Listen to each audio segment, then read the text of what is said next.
So, elektron adalah tajuk pertama dalam bab elektronik. Okey. Jadi ini adalah gambaran aplikasi pada apa yang kita belajar.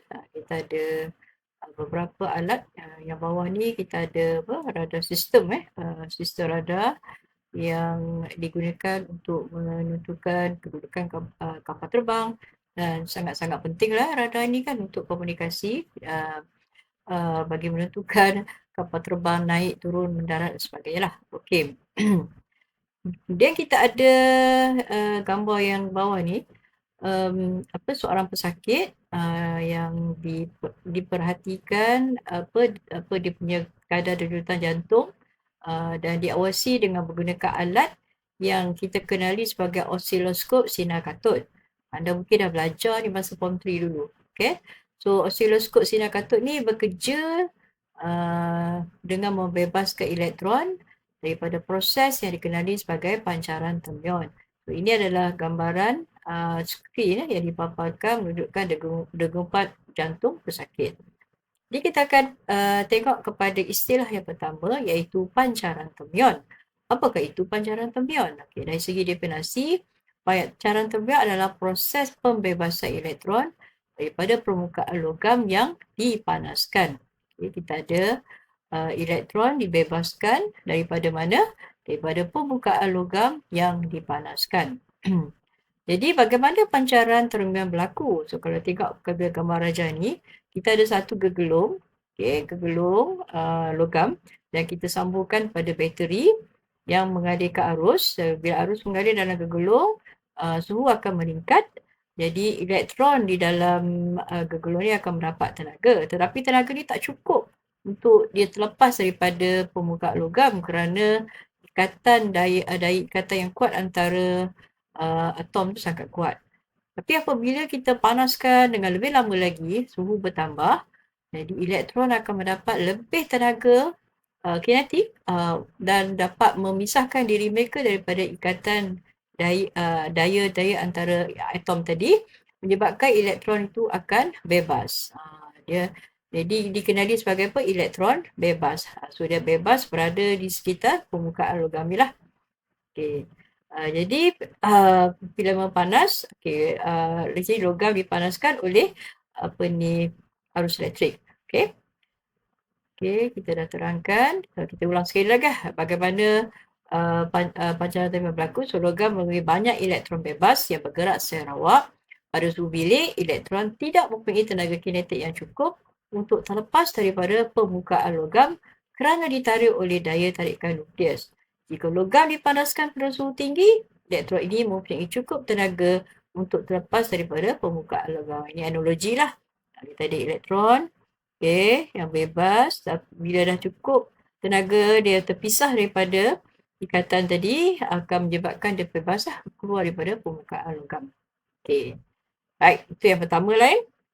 Okey, kita teruskan pada tajuk yang kedua dalam topik elektron, iaitu kita tengok balik pada apa yang berlaku pada elektron bebas yang tadilah.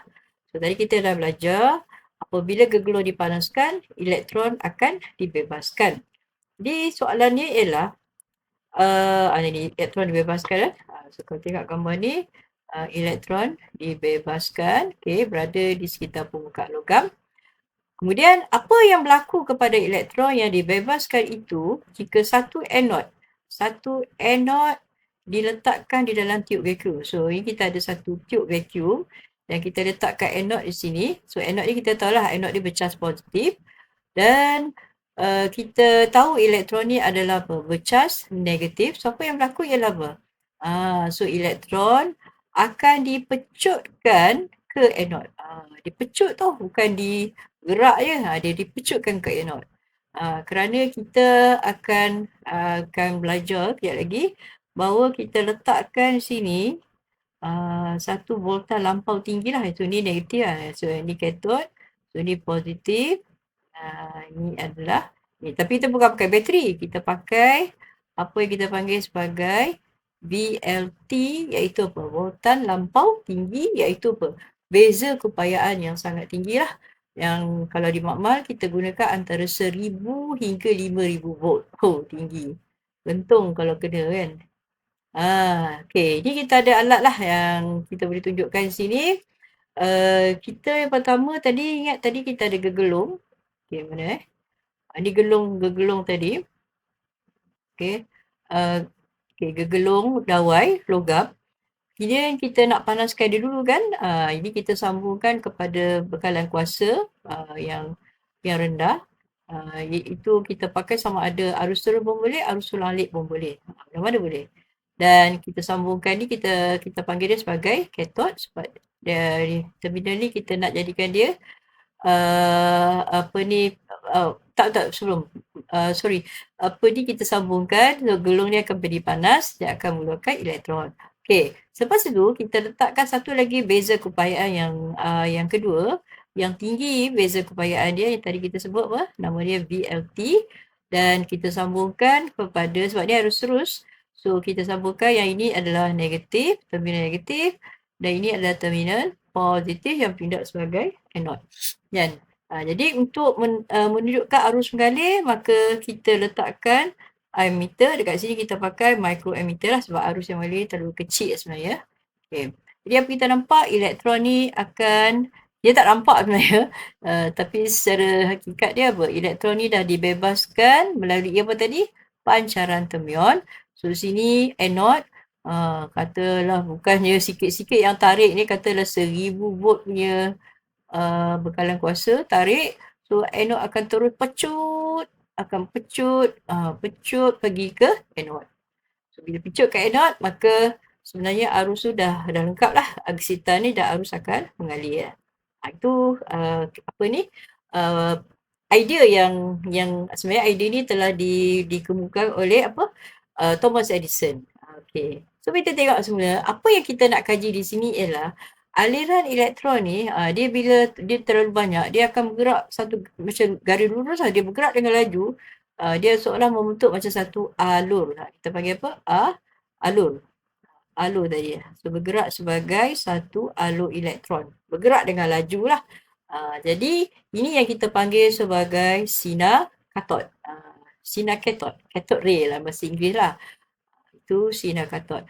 So apa itu sinar katod? So kalau tengok kat bawah ni, sinar katod adalah alur elektron. Okey, ini sinar katod.